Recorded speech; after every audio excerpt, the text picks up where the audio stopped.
if you're going to go to the exam, this video is for you. I'm Anas. I have worked with brain surgeries for many, many, many years. And at this time, I've been also a big fan of memory techniques, which is something I've used for more than 20 years. And memory techniques is something that is really, really important, and it really helps you in your exam life. If you've ever tried the feeling of losing your mind, this black shutter going down, that we are going to address.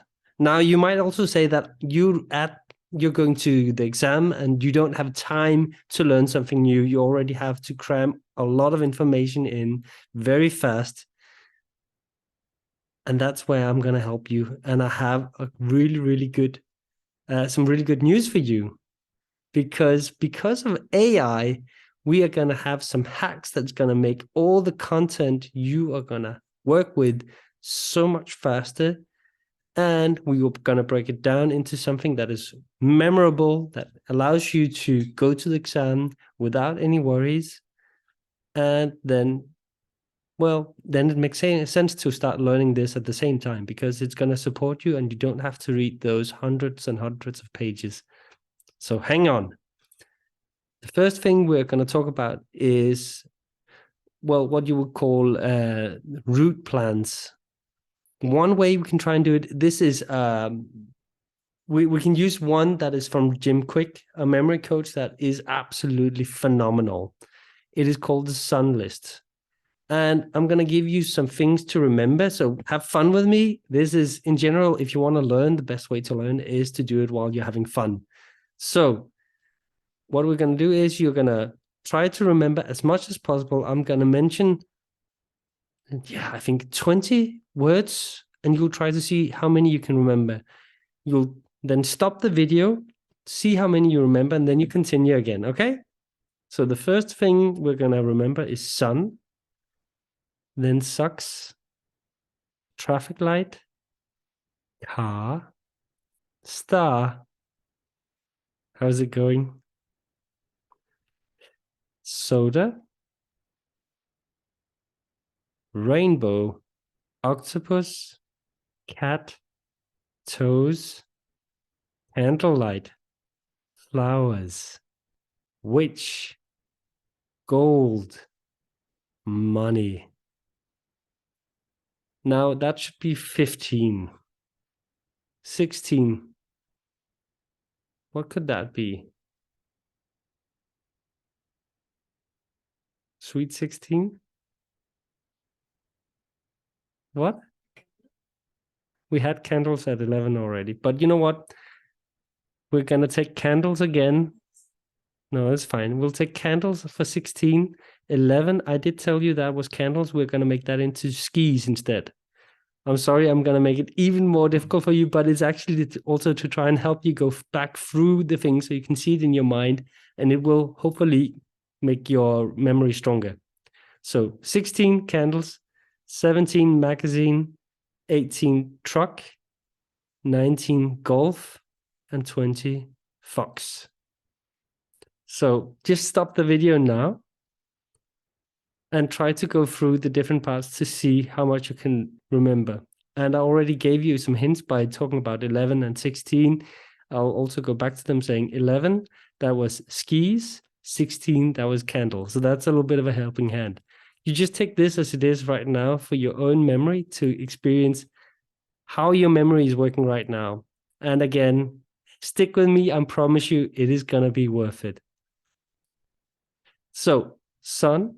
How many suns do we have? 1. Socks. Well, usually they come in pairs, right? So that's 2.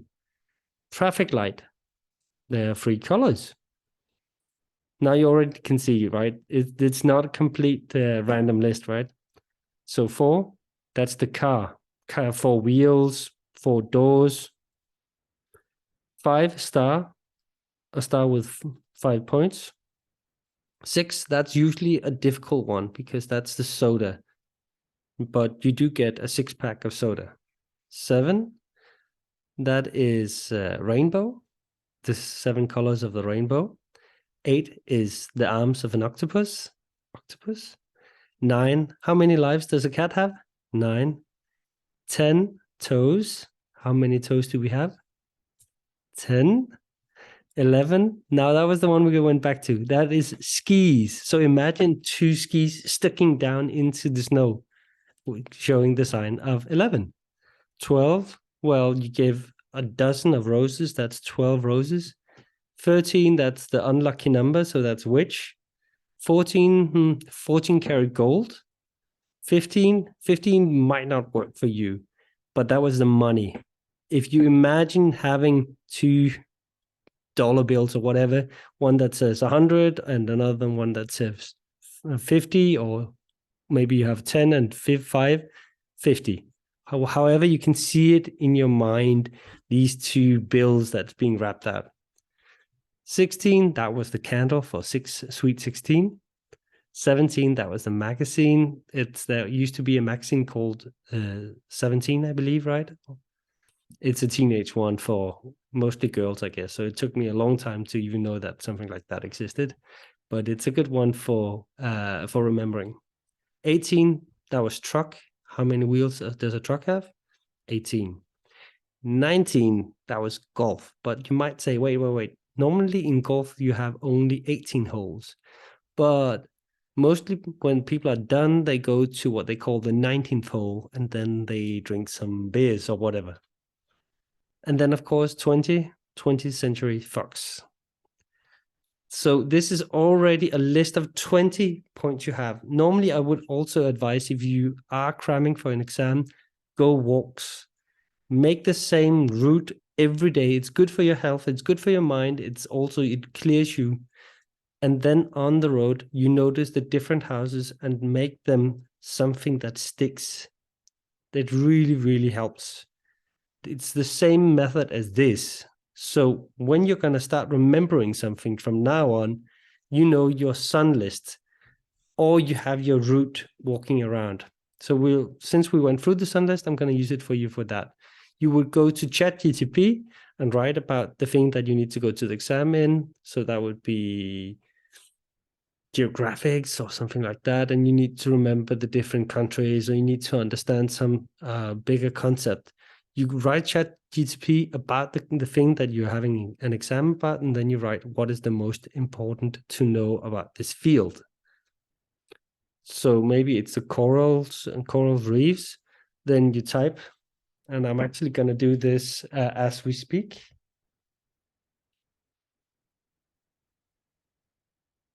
Mm-hmm.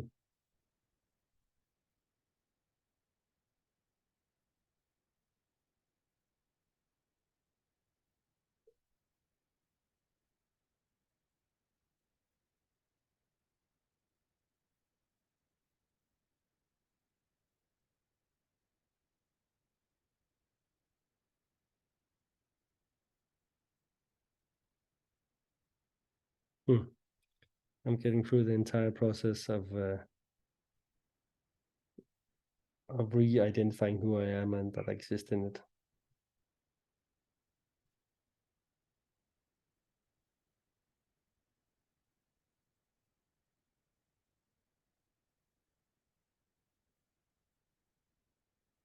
So, what is the most important things to know about corals?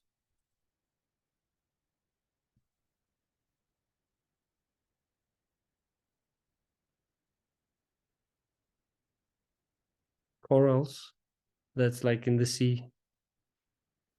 And how has it been affected by global warming, for example, or by tourism?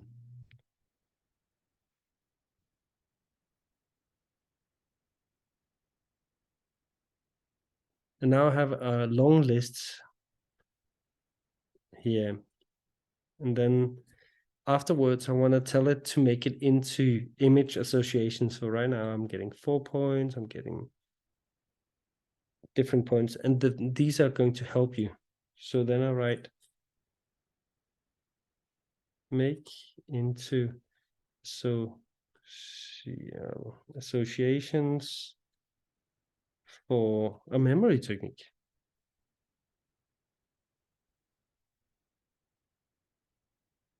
And I will add for this also that you have to make it vivid, bright, and dynamic, because your memory works in a way, just like films and storytelling, it's easier for you to remember. So I would also say, if this doesn't work for you, one of the other really powerful ways of doing this is to do storytelling. Tell whatever knowledge you have to do as if you're living it, going through it, experiencing. Maybe if it's the corals, you'll experience how you were there as a 5-year-old and it was beautiful and glistening. And then you came back 10 years later and you saw it. And the same areas you saw at that time had been broken down, and it was just, the colors had faded and it wasn't the same. And you started exploring it as if you were seeing it. Is a really powerful way to use as well. Anyway, make into associations for a memory technique. Make it vivid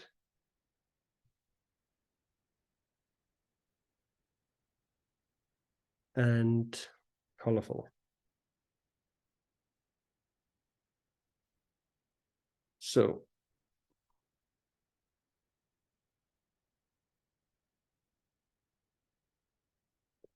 coral reef ecosystems. For the first one, if it was the sun, then you imagine diving into crystal clear turquoise water. As you descend, you encounter a kaleidoscope of vibrant color reef teeming with life. Each coral branch is like a miniature city, bustling with colorful fish, swimming sea fans, and playful dolphins.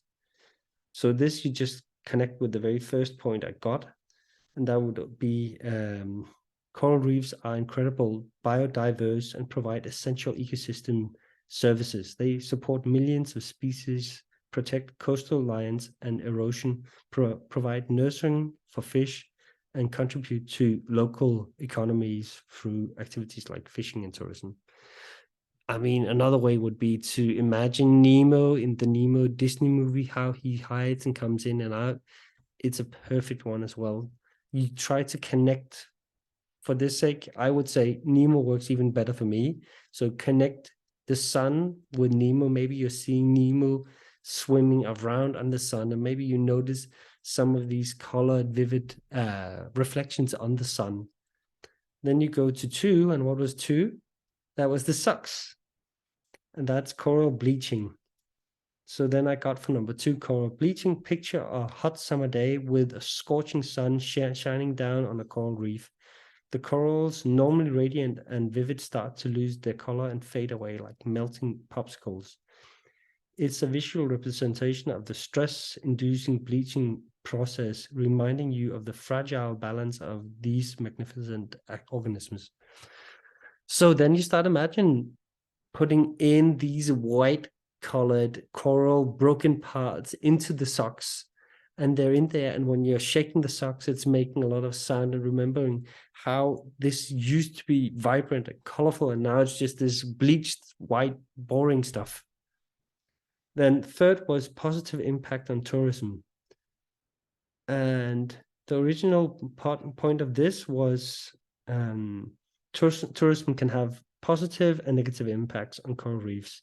Positive impacts: tourism can raise awareness about the importance of coral reefs and provide economic incentive for conservation. Well-managed and sustained tourism can support local communities and contribute to reef protection. Of course, there's also the negative impact, and that is uncontrolled tourism can harm coral reefs in various ways: physical damage, pollution, unstable practices, climate change. So we'll go down again. Positive impact of tourism. Imagine a group of enthusiastic tourists snorkeling near a coral reef. They wear colorful, eco-friendly swimsuits, carrying cameras to capture the awe-inspiring beauty of the underwater colors. With each click, they help raise awareness and fund conservation efforts, ensuring the reefs thrive for generations to come. So then you imagine all of these responsible tourists taking pictures, standing next to what? Number 3, that was the traffic light. And they are having green light because they're doing something good. Now, okay, We can also jump to the next one. That is negative impact of tourism. Visualize an overcrowded beach with careless tourists trampling over fragile corals. Their footprints leave imprints like bulldozers on a delicate tapestry. Trash and plastic bottles float in the water, polluting the coral's vibrant habitat and causing them harm. So in this case, that would be the car. You imagine an overfilled car, almost like a clown car, with all of these tourists that when they open the door, they fall out, all of them, and kind of fall on the coral reefs and really destroy it. This is such a long video. I have so much I want to tell you, and I really hope that you can use this and I didn't kill you completely. If so, then I also know how to do resuscitation. Okay, anyway, talk to you maybe another time. Bye.